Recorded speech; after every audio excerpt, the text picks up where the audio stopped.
You know, we've all heard and we're blown away by Mon Mothma's historic speech to the Senate. But you know what I'd like to hear? One of the Gilroys giving a speech at the Emmys. Howdy. I'm Jeff Goldsmith, and this is the Q&A. My agenda is simple. Each week I plan to bring you in-depth insight into the creative process of storytelling. And folks, 14 Emmy nominations is what Andor Season 2 has received, including Outstanding Drama Series and Outstanding Writing for a Drama Series. And with me today, I have two of the Gilroy brothers. I have Dan Gilroy, who wrote the Emmy-nominated screenplay for Welcome to the Rebellion, Episode 9, and Tony Gilroy, the creator, showrunner, and writer of Andor. And it was a pleasure to have these guys back in the podcast. This has just been a blast doing this in-depth conversation about Andor and just geek out with the Gilroys and the other writers as well. And now as final voting is open for the Emmys, it's time for one last chat. And the good news is if you want to read Dan's script, Welcome to the Rebellion, you could read it right now for free. I put it up on the Backstory Magazine blog. All you got to do is go to backstory.net/read-Andor. And over there, you'll be able to read the script and relish how great Mon Mothma's speech is line by line. I mean, there's a lot more going on in the episode than just a speech, but you know what I'm saying. As usual, Tony and Dan were very forthcoming about their creative process and what went into making Andor Season 2 so fantastic, so I know you'll dig this episode. And speaking of things to dig, it is my 20th year of podcasting, and I couldn't have done it without you, so thanks for tuning in. And of course, while you're surfing around online, I hope you also check out Backstory Magazine over at backstory.net. You could read us on a desktop or laptop or via our iPad app, Backstory. If you've never read us before, you could test drive us and read the free issue. And if you like what you see, and I hope that you do, I hope you'll consider becoming a subscriber. And to sweeten the deal, I am giving you discount coupon code SAVE5 to save $5 off a 1-year subscription. So look, it would be fantastic if my podcast listeners and Apple Podcasts and Spotify and my YouTube watchers of the Backstory Magazine YouTube page, which is where you could see all these Zoomcasts. That's right, you could see us chatting right here in these Zooms that become podcasts. I would love to have you show your support for independent entertainment journalism by becoming a subscriber to my passion project, to Backstory. So thanks for considering. But now, without any further ado, let's jump right into our interview with creator, showrunner, and writer Tony Gilroy and his brother Dan Gilroy, who wrote the episode Welcome to the Rebellion, as we take another look at Andor Season 2. Dan, Tony, it's good to see you guys. How you doing? Good to see you, Jeff. I'm doing great. 14 Primetime Emmy nominations. You have a lot to be happy about. And interestingly, right off the bat, the first thing I want to talk about is it's most of the nominations are for the episode Who Are You? But interesting, the episode Welcome to the Rebellion, episode 9 and 8 respectively, is what was nominated for writing. No one ever knows how the voters work. I think I have some ideas why they chose 9 for writing, but then gave everything else to 8. What do you think kind of led to that? I know Tony's going to get more detailed than this. There was definitely a back and forth about whether 208 and 209, which was going to be nominated for what. I think watching it from the sideline, I got the sense that 208 had certainly the spirit of Andor and had a sense of scale of Andor. And there was certainly enough high quality character and dialogue writing that it qualified for that. I think what makes 209 stand out from a writing standpoint, I think anytime you have something resembling a character study and or a character giving a bit of an aria speech, I think that captures people's attention when it comes to writing. Yeah, that makes sense. Tony, any thoughts there? It's such a game, the Emmy process. I mean, all the award stuff have their own rule books and playbooks and tricks and whatever. We were given for the first season, Zana and I, we kind of picked and everybody went along with it and Kathy went along with it and it seemed to be smart. It just sort of naturally fell into place. So we kind of did that this time. Zana and I picked, and then about a week later, Diego weighed in and he was like, "What are you guys doing? This is crazy." We realized we'd kind of lost our privileges, that we were too connected to the personalities of the show and it was just too complicated. So it threw the whole process open. I mean, we were given a 2-hour tutorial. Cynthia Swartz, the great publicist and one of the originators of the current Academy campaign game, really. Absolutely. She gave us a 2-hour, like a complete masterclass lecture about Emmy rules, all the various categories, all the ins and outs. And it's very complicated. Yeah. So you nominate the ones you want, but anybody in any category could nominate themselves if they want, right? It's totally Right. legit. And we want to make everybody feel available to do that. We picked 9 because it felt like it had more writing in it, I guess. 8 has just a visceral gut punch, as Danny said. And 8 is it's a tick-tock of a morning. Not a writing energy as much as it is an exercise in nausea and inevitability. I mean, there's a lot of writing in it, but 9 has every food group of writing in it. And it just seemed like such a bravura episode from that standpoint. Yeah. Well, There's another element to this, which is legitimate. And that is that 209 climaxes with Mon's speech. Now, Mon's speech is Mon's speech. The speech in front of the Senate, it's an opera. It's amazing. It is resonating because of what's going on in the world. So there are things going on in the world which very closely resemble, if not directly parallel, what Mon is talking about. So I was not in the room when the decision was made, but I have to imagine that when you're talking about what might resonate with voters, Yeah. the idea that somebody's talking about things that you are thinking about yourself and you feel passionate about, it's not Machiavellian. It's not. No, it's not no, not at all. That just makes sense. yeah. The episode became extremely prescient the closer. I mean, We're going to talk about that. circumstances, it would be a very, very interesting, very good speech. The circumstances we find ourselves living in now, it takes on a completely different potency. So yeah, that probably had something to do with it. Yeah. Last night we were doing an interview and Tony brought up an interesting point. It's almost as if people in Washington are using our show as a playbook. Got a strange, weird quality to it. And it was written years ago. I mean, we're gonna talk about that in a second. And without a doubt, Cynthia and all the fine publicists, strategy, PR really understand award seasons in general, be it Oscars or Emmys. But it's interesting because the visceral, as you just mentioned, Who Are You was nominated for directing. It was nominated for production design because you have the Plaza Square, which was great. It was also nominated for editing because the editing is just tight as can be. Musical composition, of course, the music and lyrics to We Are the Gore. Who was nominated for that again? Who was nominated? Was that Tony? Did Tony get nominated for that? I think he did. Yes, he I'm an did. Emmy-nominated songwriter. Yes, That's right. Yes. And sound mixing and sound editing, all for episode 8. I want to go back for 1 second here before we get into the details of these 2 episodes. What do you both remember, one at a time, whoever wants to go first, about your first experience of ever seeing Star Wars? So far back, before you were ever writing, what do you remember about your first experience seeing Star Wars and how it did or did not kind of Friday stay night, with you? the night it opened up, myself, my brother John, and a couple of friends went to Paramus. We drove like an hour to a multiplex at that time that was showing. It was opening night. I didn't know anything about it. We just heard it was cool. Back then, you'd hear about things that were cool. Like Godfather was like, oh, there's this horse head scene. You got to see Godfather. This was like, oh, there's this Star Wars thing. And we went and saw it. And I just was like, oh my God, this is like, you're swept away. So I was like, from that point on, I was always interested in it. Tony. I'm in Boston. I go to the Charles Cinema. I remember it was a matinee, extremely hot day. That's that movie theater that used to be down by Mass General. I went with my roommate, who was a stereo salesman, and his girlfriend, who was an emergency room nurse, and I can't remember her name. It was an event. I didn't go on the opening, so it had turned into an event by that point. Kind of like coming down to New York City to go see Apocalypse in the Ziegfeld when he hung up all the speakers, or even like Avatar when it first came in 3D. Like, it's not even like a movie. It's like it was some other thing, an event. I remember, like everybody else, I mean, it was just, I don't know many people who weren't happily affected by it. I never got into the cult of it. I certainly wasn't a Star Wars fan along the way. I'm sure I watched the first couple, but man, I remember that afternoon for sure. That's great. When it comes to laying out season 2,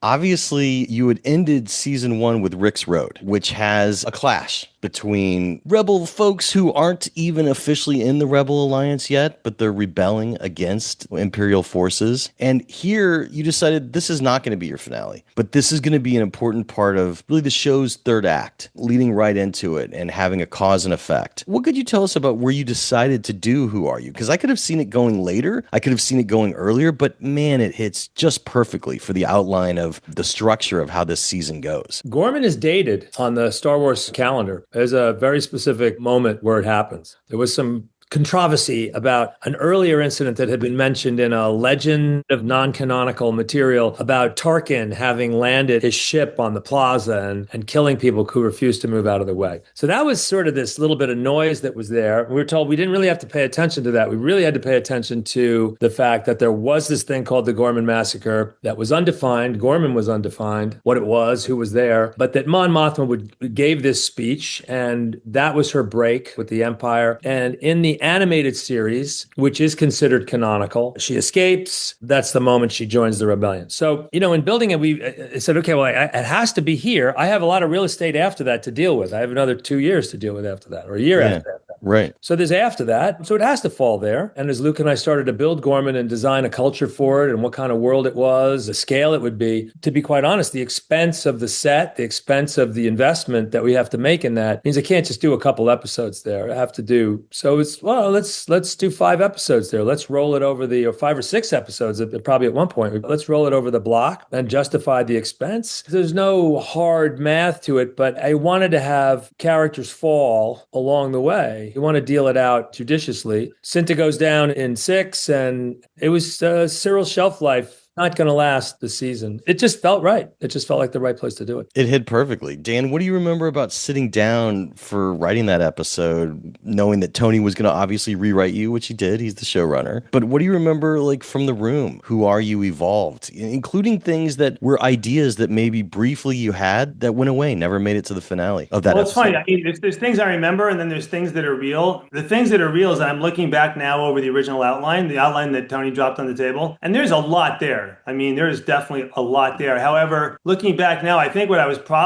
we were probably going through is there's just a lot that has to be filled in here. We knew what the big beats were because Tony had given them to us. It was Palmo Plaza. It was like, I'm looking at it now, I'm sure it was going through my mind and going through all my minds. There's a mountain of work to do to fill in Palmo Plaza. I mean, it's like, there's 6 different plot lines that are running through that are all culminating. At the time in the writer's room, Tony had not assigned the block, so I was probably agnostic about it. Right. I was probably thinking whoever gets this episode is going to be doing a lot of grinding. You're trying to do very high-end character dialogue work, but you're doing some serious grinding, geography, timing. You got to take a machete and just hack your way through. So it's kind of yeoman's work. It kind of is. The first couple passages, you're just like hacking. Okay, that kind of works, but I can see a way through. When Tony assigned it to us and I was looking at it, I'm not the fastest person in the world. I'm sure right away I sat down and started going, I got to talk to Luke. I got to talk to Zana. What's Palmo Plaza? What is it? What does it look like? How big is it? I mean, I think my first couple passes were like thousands of people. I thought they were going to tile it in. But no, it's like, no, it's going to be like, it's going to be practical. And once you grind through that, then you're taking your first pass at the character work, these really important scenes. I talked about this a little with each of you, but I just want to go back to it about, I think, why it touched so many people and ended up getting so many Emmy nominations. And we're going to talk to the writing nomination in a second here for the next episode. But it was the sequence of events. You don't start with any sort of a violent event. You started with a peaceful musical event, just like Rick's Road, in which they are singing the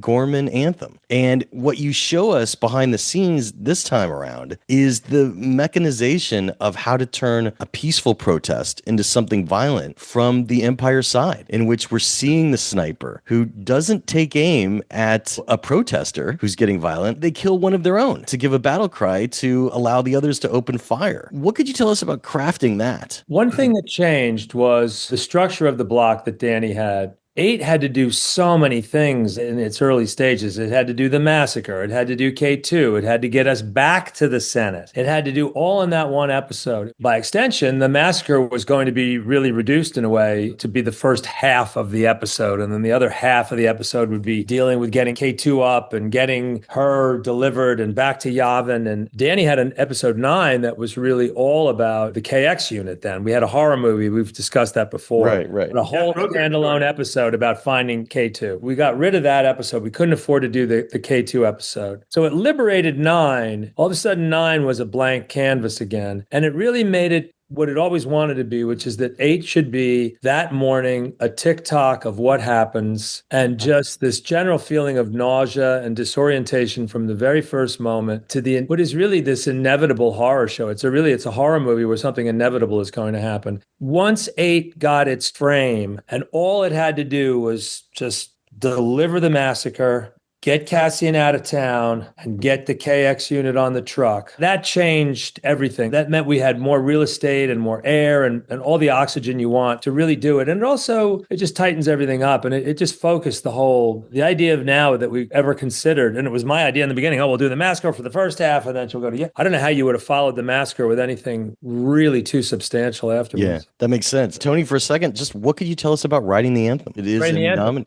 Writing the anthem. There's because it's going to have this TikTok long-term feel, I got to get all these people in the square, and there's going to be a lot of shots, and and a lot of time is going to go on, but it's going to be in real time. So you're going to take 1,000 people and you're going to put them in the square. They're there. They think they're liberating the square. They think the square's been opened back up to them again. They think they have a chance for some sort of peaceful representation and protest. There are people in the crowd who have Molotov cocktails and they're ready to fight if something goes wrong. There's all kinds of different people in that crowd, but they are going to have to be in there. They're going to have to accumulate there. It's going to take a long time. I have people chanting. Our show goes so deep. It's like, we really need smoke. How do we get smoke? And we're like, when beekeepers, if you've ever kept bees, you use smokers for bees. And we thought we have our spiders. And if we just put a smoker back in the promotional shot about how they take care of the spiders, my God, everyone would have these smokers, or your uncle's smoker. So, and then we had the horns that they use. So all the cultural work we'd done was helping animate and make interesting all the people coming and arriving to the square. But chanting, after a while, it gets really boring, man. And what are they going to do? Stand in there and chant all this time? Because we have to cover a lot of time. And there's such a history of singing. The Danes sang at the Nazis to protest. And I don't know if you remember Estonia, but that was called the Singing Revolution. And people banded together. It really had effect. So it's like, I went to Nick and go, it'd be really great if we had a national anthem in here. These people started, because they're so proud anyway. And we listened to a bunch of national anthems in his studio. Some of them are great. Some of them suck. So Nick wrote the verse, and I took it home with me that night to try to write lyrics for it. And I got there and I thought, wow, there's not enough. There needs to be something more. So I have a piano at home, and I was fucking around, and I came up with a chorus. I wanted a chorus where this never got into it, but there had been a tradition in the culture where like the men would sing Valley and the women would sing Highland. Or if you were a sporting club, if you were from the Valley or Highland, that either side of the stadium might sing their side. I wanted that call and answer thing. So I brought it back to Nick. I was very nervous. I'd never brought any actual music in there. I was like, oh, dude, here it is. And he was like, no, this is great. And so we finished the lyrics together, and we had the anthem. We later on translated it into Gores. We developed the Gore language, and then we found the perfect person to start it in Terry Goddard, who starts singing it in the crowd. And we worked out with Giannis and everybody else how that would spread through a crowd, and they die singing. And it's great. Great editing, great direction, and of course, fantastic lyrics by Tony. The world has seen, the world has recognized your musical skills. I hope that you're able to beat out Adam Sandler, who you're neck and neck. Also, I met the guy yesterday who wrote Harper and Will Go West, right? And the guy who wrote Put the Christ Back in Christmas. So it's a very competitive. It is a tough category. From the boys, who can argue with the boys? But anyway, I really want to win this award.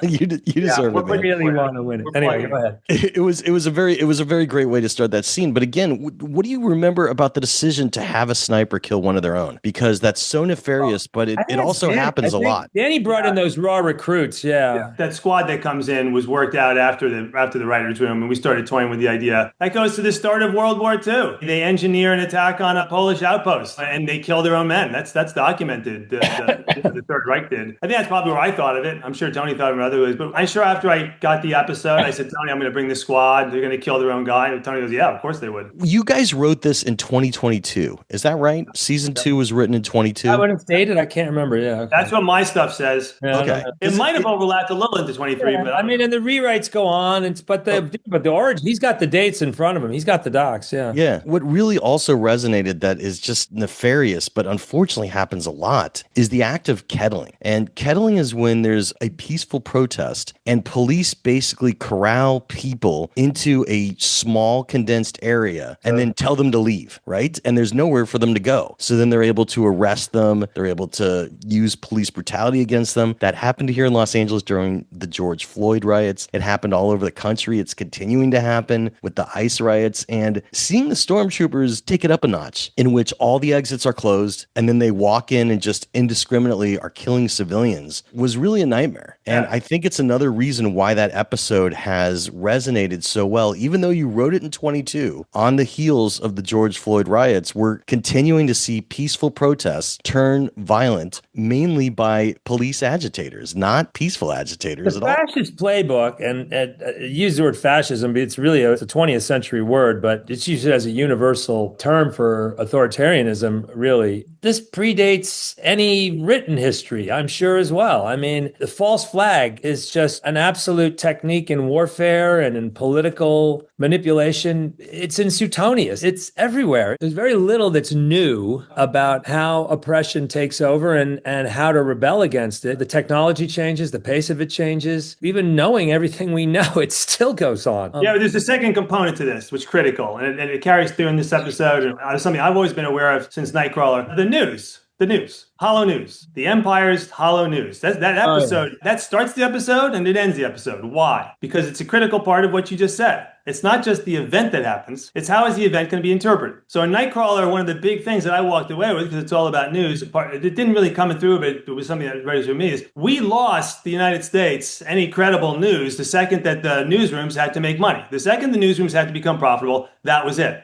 It became entertainment, and it becomes entertainment. So when you have a kettling situation, like you pointed out in Gorman, and at the end of the episode, we're in E's apartment, and the Hollow News is talking about the Imperial Martyrs. Well, yeah, they are Imperial Martyrs to a degree. But if your news is now entertainment, what are you not getting? You're not getting the full context of what really happened. So what does it look like? Of course, if you're watching the LA ICE people move in and you're watching cars get burned, you're going, I don't like cars getting burned, I'm against these people. But if you had credible news sources in this country, which we don't have anymore on any large scale, and it pisses me off because I remember what it used to be, then you're going to get a one-sided thing, which is the critical component of what you're talking about. Yeah. The event only works if your news services pick up and spin it the way you want to. And that is a very important part of the episode. The campaign for that begins in episode 1. I mean, you have the propaganda guys in Krennic's conference where he's discussing Gorman, and they get up, the two madmen from the Ministry of Enlightenment, and they basically say, hey, man, we can shape the story. That's 2 years before this ever happens. In season 1, we showed you how they take down an indigenous colonial planet. So they take down Aldhani. Not difficult. They bribe them with alcohol and a warmer place down the hill, and they kill their spirit, and they take their planet away from them. Very easy target, easy pickings. Ferrex, who knows what happened to Ferrex, but Ferrex, I'm sure, was a completely different place after the riot in episode 12. We wanted to show what happens when you really take down something big, something important, something substantial. And propaganda is absolutely at the centerpiece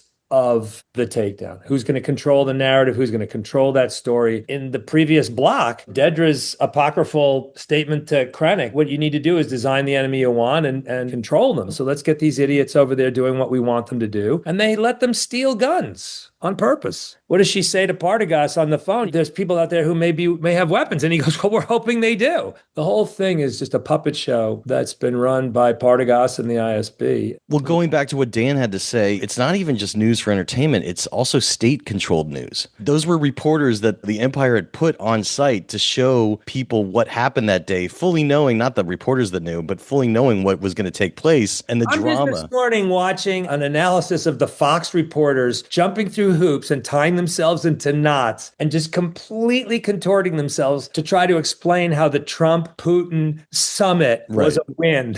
And you're just going like, okay. Which is actually different than what happens in 208. Because what happens in 208, these reporters, there's only one story they can ultimately tell. Because of the way this has been framed, there is only one story. Because the context, the time, the viewership, the eyeballs, they're not there anymore. There is no appetite for context. And so if you're any kind of reporter showing up at the Gorman massacre at the end, what's the story? There's a bunch of dead people who rebelled, and there's our heroes. So you're going to go with the story. The story writes itself if the world works that way. In the episode before, the night before, where he shows up at the hotel and he's showing up as a freelance journalist, and they're say, well, you got to check in at the embassy. And he goes, oh, it's after curfew, and the guy lets him in. So that it's completely controlled. Absolutely. Yeah. I love the Gilroys because they like to play a long game, and you have really the Cyril Cassian confrontation that we've been waiting for since season 1. And I've asked you both about it in previous podcasts, but I'm just curious if anything else has kind of come into your minds in remembering things that you planned for Cyril, because he's basically going native, even though he's very conflicted about it. He wants to join this rebellion that he's been reporting on, but just can't finally do it. And that's why he explodes on Dedra. And I'm just curious if there were other things that were on the drafting table that never made it.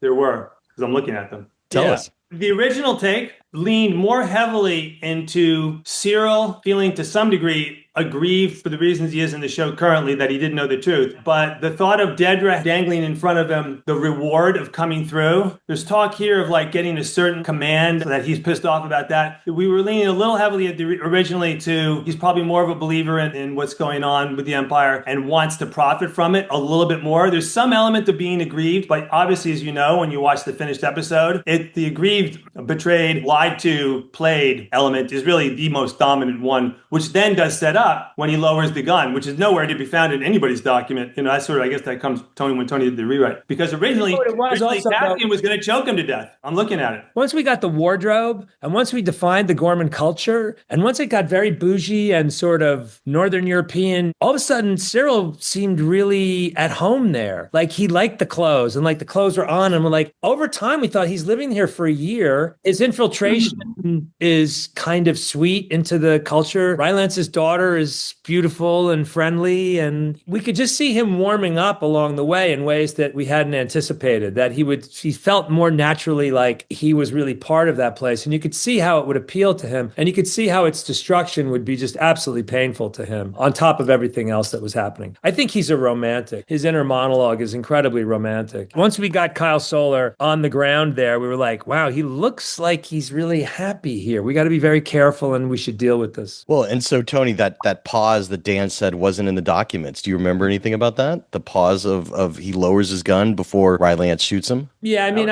I don't know. I had a lot that was in your rewrite. Yeah, no, I had a lot of doubters about the, who are you thing. I mean, even up to the week of shooting, they were like, people here think that Cassian, he would have remembered Cassian from episode 1, and why doesn't he recognize him? And I didn't buy any of it. I don't think I let them shoot an alt. I said, you can shoot an alt if you want, but I'm not going to use it. I'm telling you right now, I know what I want to do. Once we got it up, then it seemed obvious. I'm not always right. It's not my way or the highway kind of show. It did work. One of the reasons where it was, well, who are you? There's a much larger context. Certainly the question is directed at Cyril. But the larger question, which is really being posed, is to everybody who's watching out, who are you? Are you the kind of person who's going to go down this path that Cyril did and take these promises and get rewarded for it? I think what's beautiful about the title and the way Tony structured that particular thing is that question is so much larger than who is Cyril. The larger question is is anybody not involved on one side or another with what's going on? That's the powerful impact. Everybody in this episode, because of Gorman, a lot of people are going to have to declare where they are. And Cassian comes back. What does he do? He comes back to the workshop in 9 and he says to Clea, like, I'm done, man. I did it all. I did everything. You can't ask anything more from me. I really paid my due. I've overextended my luck. So he's trying to declare that way. Mon Mothma, she and Bail Organa have been tipped over. Yeah. Everybody. Well, I mean, it's interesting because who are you is also a line from Rogue One. Krennic says it. There's a lot going on. It's in Michael Clayton. It's at the end of the Tom Wilkinson scene where he says, I'm not the enemy. And he goes, well, then who are you? It's also interesting what you were just saying about how it tips into 9, as we're going to get into 9 right now. But I do have a K2SO question. But as we're going to get into 9, Cassian is doing the refusal of the call. He's the hero who's had enough. He's not going to do anymore, but we know we've got multiple episodes left. And interestingly, he then has to pick up Clea. She is just burnt out after what happens with Luthen when he comes to rescue her. There was a really nice setup and payoff there for those two, but please don't spend too long on this. But the geeks have been arguing about it ever since it came out. We know that K2SO is killed with blaster fire in Rogue One, but none of the guns are working on him as he's on his rampage before the truck bashes him here. Is there any geeky thing you could tell us as to why? Because I've read the theories and I just want the Gilroy brothers to give. No, I mean, they don't have any, the rebels don't have any weapons of the magnitude and the caliber that they have at Scarif. There you go. That's all I wanted to hear. Ooh, hey, I'm jumping in really quick to remind you that you could read Andor Season 2's Emmy-nominated script for Welcome to the Rebellion by Dan Gilroy. I put it right there up on the Backstory blog for you to read for free. All you got to do is go to backstory.net/read-Andor. And it's right there. You could see Mon Mothma's speech in its entirety and explore the rest of the episode on the page. So I hope you check it out. Of course, while you're surfing around online, I hope you also check out Backstory Magazine via our iPad app or, of course, at backstory.net on a desktop or laptop. If you've never read us before, there's a free issue sitting right there for your enjoyment, and I hope you take a look. And if you like what you see, and I hope that you do, you could use discount coupon code SAVE5 to save $5 off a 1-year subscription. So look, it would really mean a lot to me to have my podcast listeners and Apple Podcasts and Spotify. And remember, this is my 20th year of podcasting, so I appreciate each and every one of you, but it would really mean a lot to me to have my podcast listeners and also my YouTube watchers of the Backstory Magazine YouTube page, which is where you could see all these Zoomcasts. That's right, you could see us chatting on Zoom, which becomes the podcast. It would really mean a lot to me to have you consider supporting independent entertainment journalism by becoming a Backstory subscriber. So thanks in advance for considering. But now, without any further ado, let's jump right back into our chat with showrunner, creator,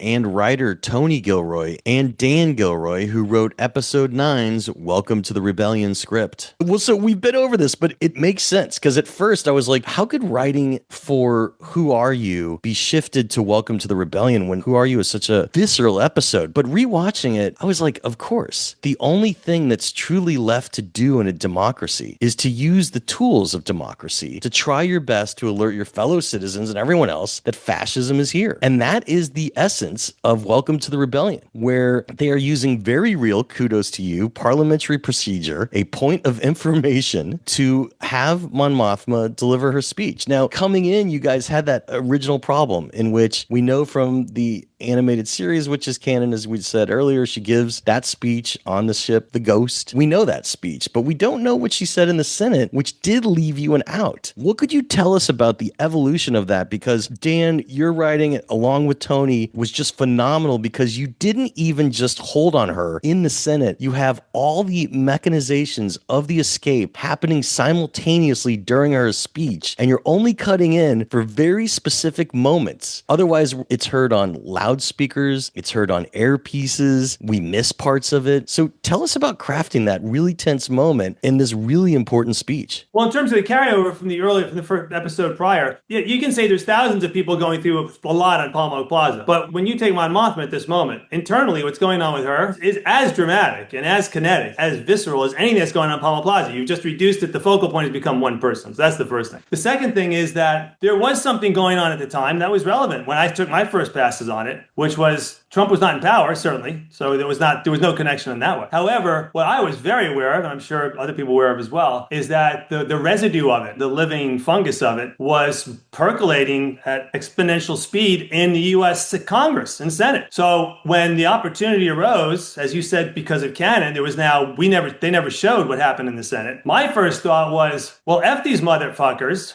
from Mon's point, I'm going to condemn them. These were my colleagues. What has Mon witnessed throughout the show? She's watched the death of a centuries, if not longer, Democratic body, and she's watched her Senate colleagues completely sell out, abandoning their constituents to complete evil. So she was pissed off, and I was pissed off while I was writing it. One of the drivers, certainly for that first pass, was, I think, probably my original speeches probably drifted more into that because there's two audiences. Mon is certainly talking to the people she worked with and giving her a piece of their mind. Then there's the larger of all the people in the universe, the sentient beings of all makes and sizes, and she's talking to them. You're not going to hear my voice anymore. You got your own thing to do. Here's what you should be looking for. Here's if you want to join the fight, you should be thinking. That's all true. Tony took it more into that way, and that would certainly be a totally legitimate way for Mon to look at it. At the time, I was condemning. She was calling them mine. She's calling them traitors. The hundreds of thousands of years of what that Democratic body was, and this is the death of it right now, this security bill that they're passing. She was livid. She's livid in mine. She's condemning them as much as anybody. So there was a real emotional driver to write that speech. In terms of what's going on around her, oh my God, like you dream of that as a writer. Because suspense, the more balls you have up in the air when suspense, the better you are. Because all you're doing is pushing each, it's a fountain. One fountain goes higher, push the other fountain higher, you're pinballing around. It's the same thing that happened in Gorman Plaza. So that's a joy. Geographically, mechanically, that's a joy. But at the center of it for me always was the speech and what it meant to me, and what it meant to Genevieve, and what it meant to Tony, and what it meant to people watching it who may or may not be pissed off that democratic bodies that they've cherished growing up and living under are being undermined, which I believe.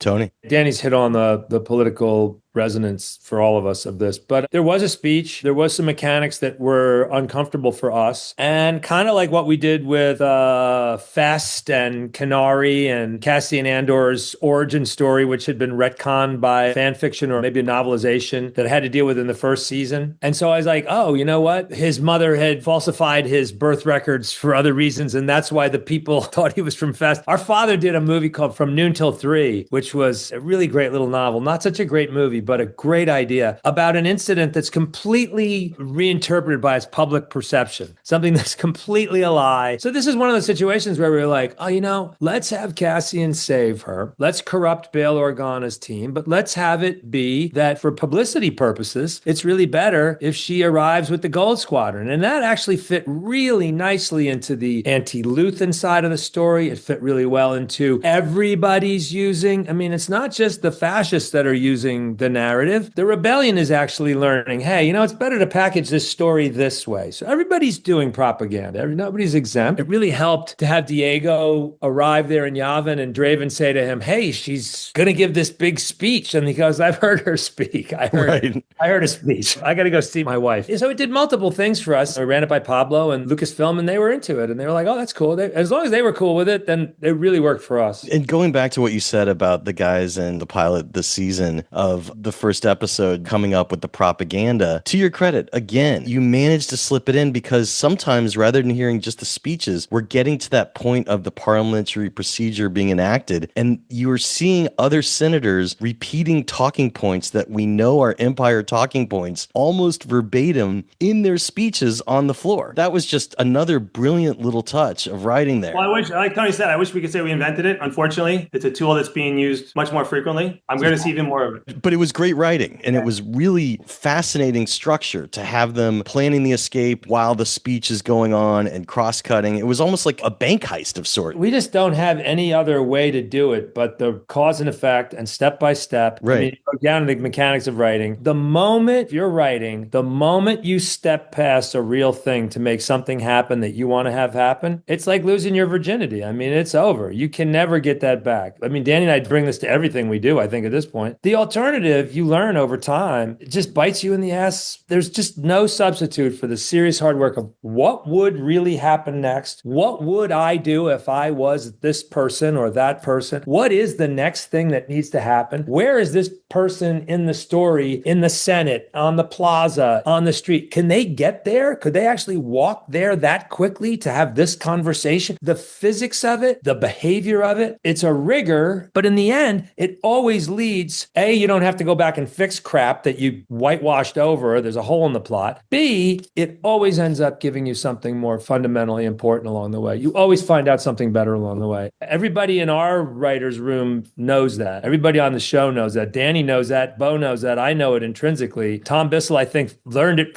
got a good education taste in the room. Like, there's no cutting corners at all. It goes to the old phrase of the devil's in the details, and it really is worth that time spent on tedium to work it out because it's freeing once you have it worked out logistically. You so that have makes a sense. page in your script. When you finish your script and you're loving your script and you're looking through, if there's a page and you don't want to look at that page the same way you want to look at the other pages, like 56, where you're looking at everything, there's a freaking problem there. You better fucking fix page 56. There's something wrong there if you don't love it up and down. It was really fascinating. Luthen and Cassian's last confrontation is also in that episode. And it's a great short scene. Like, we want it to be longer, but it's just this great scene that has, dialogue of we're both going to hang. That's the only way this ends. That was a late breaker. That was a late breaking thing that came from knowing that the Force healer thing was kind of going to work. Right, Danny? That's not in the original thing, right? No, it's not. Everyone was so nervous about the Force healer and so nervous about what Danny had to deliver for the speech for Bix leaving. Right. And we're going to get to that. Her decision and the whole destiny aspect of this. I didn't want to get too much pixie dust in there at all, but the idea that Luthen in their last conversation together could have some recognition of how the fuck are you still alive? Some step back moment. The most rational, cold-blooded, least spiritual person in the show could have a step back just for a moment. And there's a little bit of father-son in there, little father-son. I can't remember if they asked for that. I think somebody said, this is the last time they're going to see each other. You suddenly go, wow, holy shit, it really is. This is the last time they're going to see each other. It can't just be about how to get into the Senate. Yeah, I think that's probably what happened. It's also interesting because Cassian is convinced he's running out of luck. It was luck that has got him this far, and he says his luck's going to run out, and that's why he wants to kind of abandon things. And it's an interesting concept because, as we know, his luck stays around for quite a while. It does run out, though, doesn't it? Yes. It does. Bix could have left him at any point. Again, this episode is just packed with so much. You see Mon Mothma really vulnerable on the escape. She's had her sense of stature the whole time. She seems like she's in control, but what's happening here with her driver being killed and everything else, she's really out of her element. But You've she's never seen a bloody nose before. Yeah. And so that was fascinating. But tell us about planting in Bix leaving here to make that sacrifice so that she knows that the rebellion is bigger and that Cassian's too important to just go off and play house with. Well, Tony's just talking about it. So Luthen never brings up the Force. You have to imagine that Luthen's carried his entire arc and never thought about it, probably died not really giving it any thought. He's just thinking like, how did you survive mechanically? That seems really bizarre to me. There's really no characters ever in this course of both seasons that ever mentions the Force. So Bix would fall into the same bucket. So Bix going into the second season is, you have to assume, because she's never talked about it, is not a believer in the Force. It's not a relevant part of her life. It's not something she ever refers to. So when they're having their little idyllic time together, as brief as it is, and they go to the faith healer, she says to him, I've been to a faith healer and I want you to see him. She says that to him. That was the first part. Now, he's been injured, but I always got the sense, and the way I wrote it, and I think the way it came through, is that she has said things to me that I find her interesting, that I think are relevant for you. I want her to meet you. I always got the sense she wanted the faith healer to meet him almost as a litmus test. She's testing her own belief in what this is. So what happens? They meet the faith healer and she witnesses what goes on. Cassian walks away from him. She goes back. What was that? And what the faith healer says is so spooky and real and hits in her heart that at that moment, I just assumed at that moment she was, if not baptized person in the Force, she's a believer in the Force. She believes it at that point. Something's going on that's bigger than us. Everything that Luthen said, how did you survive? She's witnessed it all. How did he survive? Oh, here's something that I believe in. There's something larger than us. So it was a logical progression then when he comes back, and as he's been yammering to everybody, I'm out. I've gotten out of here. I've done enough. And now he says that to her. That is just the worst possible thing he could have said to her, because he's now encountering a Bix who firmly believes that there's something so much bigger than the two of them. And it speaks well of her that she believes that. She believes in something noble and real, and it's real to her. So there was just no way it could ever survive after that. Looking at the outline, she was going to confront him, and he was going to confront her, and it was right. We did it that way. He wanted to be dropped off with Vel at another planet. Like, I'm taking some time off myself. It was not fully worked out. I think we were all sensing there was something there, but it evolved, through a lot of people working on it. And I firmly believe when I was writing it at that point, the whole time that he's talking that night, oh, we're going to do this and we're going to do that, and there's nothing bigger than us. She played it so well. You're just looking at her going like, she is so far beyond this right now. And she had the kid. So, it's all just works emotionally. Oh my God. We were talking last night to somebody. It's such an emotionally tragic relationship. It's a tragic relationship. But because of the faith healer and the Force and the baby who survives at the end, it's got a Casablanca character too. It's really Casablanca. It's like, this is not going to work out and we're going to be the victims of it. But man, something really big and positive just happened. So that's cool. That's classic. It's also great and poetic that this was Emmy nominated, because essentially one of the themes here is the pen is mightier than the sword. And Mothma's speech is resonating to the point that you could even see her driver when he's listening to it. Even though he's a spy and he's reporting on her, he seems slightly turned by it. He seems a bit conflicted. That was not in my draft. I don't know about that. I don't know. I think Cloris is. I disagree. I think it's funny. In my drafts, it was very clear that he was against everything he was for right up until the end. When I watched the final episode, I got the reaction you did. I said, this is very interesting. Cloris is certainly listening. He's listening. It seems like this works either way. It works either way. I like him as he's so excited he's got a piece of information that he can take into the ISB and trade for a better gig. So anyway. There are people who interpret it the way Jeff's saying. There's no question. No, it doesn't matter.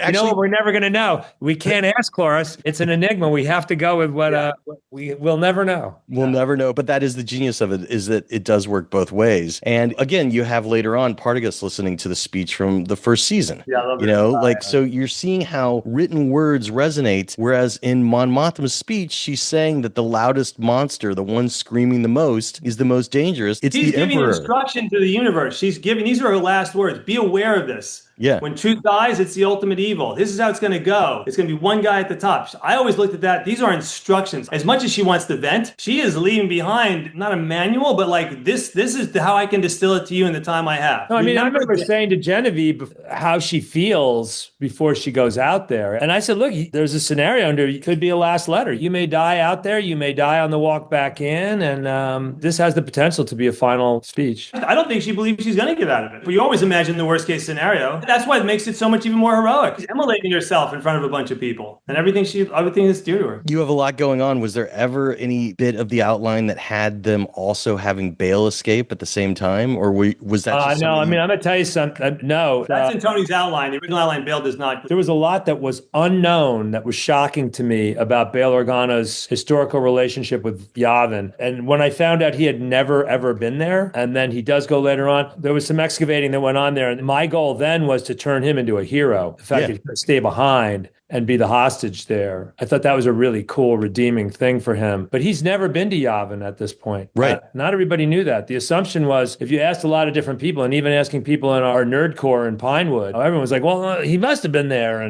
But he's never been there. And it was very fascinating to see him kind of be wrong about different things later on. But I know we're starting to run out of time. I guess I really want to end on, what was your toughest moment in this episode that was nominated for writing? What was the toughest scene? And I know I've asked you before, but there's just always something that comes to mind in the moment. Dan, starting with you, what was the scene that you remember going back to over and over for all the different structural elements that you were juggling, along with, of course, the speech itself? What do you remember really sweating? And then same to you, Tony. I will never back away from the idea that it was the speech. It's the threat. What you just said. I mean, I firmly believed when I was writing it that she thought she was going to die. It's an act of epic heroism. It's the words she's saying. All that's true. Surrounding that then was difficult. It's always difficult. This was particularly difficult. What's the geography? What is it? Look, I mean, Luke Hall comes on and Zana comes on and after right behind us. And now they start putting it together. It was just conceptual. What did the Senate look like? It was big. There was pictures of it. It looked like the big spaceship at the end of Close Encounters. What was it? The elevators go up the side. It was all this mechanical crap. Different levels. Are there TVs that people watching the HoloNet news? Are there escalators? My God, I had their escape. The first time I wrote an escape, I had all sorts of shenanigans going on that just weren't even physically possible given what we finally had. Do you want to give us an example? When she's making the speech, it was very difficult to imagine how she was going to get out because we had really circled the net on her. It was really very difficult. I realized that there might be a place to escape at the bottom of the chamber because it sort of funnels down. Does she take the pod that she's in and somehow get that down? What's underneath it? It was a whole thing. And then the mechanics were very complicated. But you know what? To wrap it up, though, and to put it in a writer's context, what was really difficult was working up an entire episode that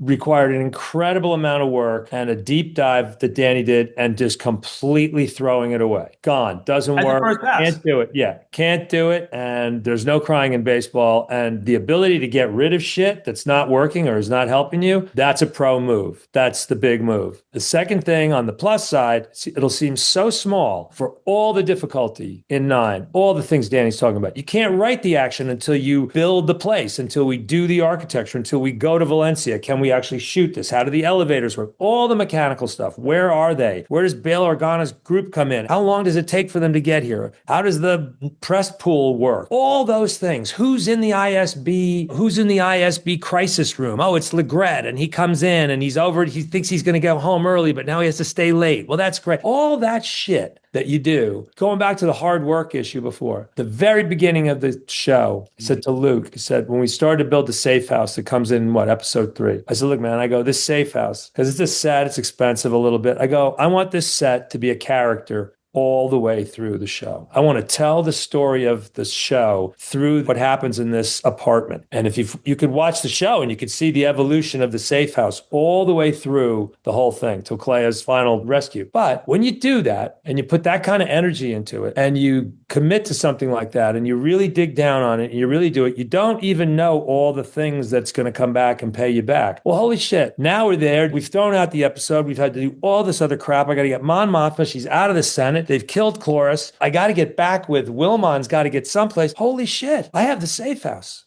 They go to the safe house. And not only is it a great place for these people to actually legitimately, credibly meet, but then it puts Diego back in this place that he hasn't been, where he left with Bix, and he's back in there. And Mon Mothma says, you know this place. We get the emotional resonance of Everything's there. That's a gift that comes out because you did all this monkey work beforehand. That's the residual payday for all the crap that you invested earlier. So I know I'm ending on something that came out easy, but it came about because of all this other work. And to me, that's a really great writing example in general to round out what I was saying earlier, right? It is, because it's about killing your darlings. Dan, how long did you have to rewrite it? Because I there's took so it up much to a thrown certain out. point. I did a rewrite in a matter of weeks, whatever it was, 3 or 4 weeks. But once I handed it in, it became a template best for people now going on location scouting, going like, no, it doesn't work. There's an idea here we can use. There's some phraseology here we can use. We can marry back up over here. But it's one thing to write blank pages, and that's the hardest kind. But when you have something in front of you, even if it's not fully working, at least now you go like, I know why it's not working, and I have something to sort of help me along. So you're forging a trail. You're hacking your way through. The person who's swinging the machete is doing a lot of work. The other person to go, yeah, well, it's different. I mean, we don't have writers on set, and we didn't keep a room going.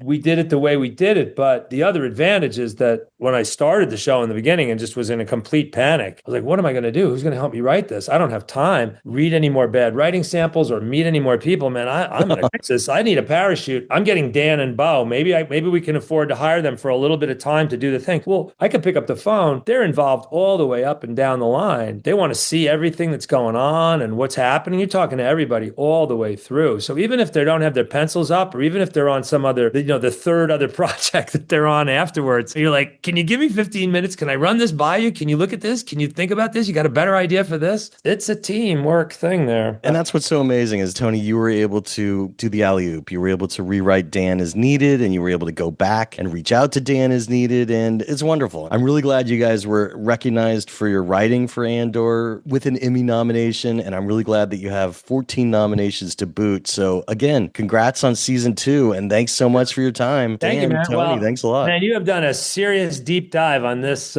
show for anybody who likes writing. I don't know, how many of these have we done? 4, 5? Yeah, I think this is our 5th at least. Yeah, all right. Well, this season. Thank you very much. Thank you, Jeff. Much appreciated. Thanks, guys. And that's how the Q&A went down. Special thanks again to creator, showrunner, and writer Tony Gilroy, and of course Dan Gilroy, the writer of the Emmy-nominated screenplay for Welcome to the Rebellion in Andor Season 2, which of course you could read by visiting backstory.net/read-Andor, because I was able to put the screenplay up there for you to read for free. But seriously, it was great having Tony come back and join us again to talk about Season 2, and congrats to the entire Andor team on their 14 Emmy nominations. And folks, while you're surfing around online, I hope you check out Backstory Magazine over at backstory.net, or you could read us via our iPad app, Backstory. And if you've never read us before, you could read the free issue and test drive us, and if you like what you see, and I hope that you do, you could use discount coupon code SAVE5 to save $5 off a 1-year subscription. So look, it would really mean a lot to me to my podcast listeners and Apple Podcasts, Spotify, and it is my 20th year of podcasting, so thanks to each and every one of you. It would really mean a lot to me to have my podcast listeners and also my YouTube watchers of the Backstory Magazine YouTube page, which is where you could see all these Zoomcasts. That's right, you could see us chatting on Zoom. It would really mean a lot to me to have you support my passion project and also independent entertainment journalism. So thanks for considering becoming a subscriber. The Q&A with Jeff Goldsmith podcast is a copyright of Unlikely Films Incorporated in 2025. All rights reserved. And folks, if you want to get in touch, there's a bunch of ways you could do it. You could reach out to me on Blue Sky as Yo Goldsmith or Backstory_mag, or you could find me on Instagram as Yo Goldsmith or Backstory_mag, or you could find me on Twitter, also known as X, as Yo Goldsmith or Backstory_mag. Do you see a trend there? Of course, I also have a Facebook fan page, and if you want to go old school, you could email me anytime, backstoryletters@gmail.com, and I will do my darndest to respond to you. I'm Jeff Goldsmith, the publisher of Backstory Magazine and the host of the Q&A, thanking you for tuning in and telling you to stay out of trouble. Till next week.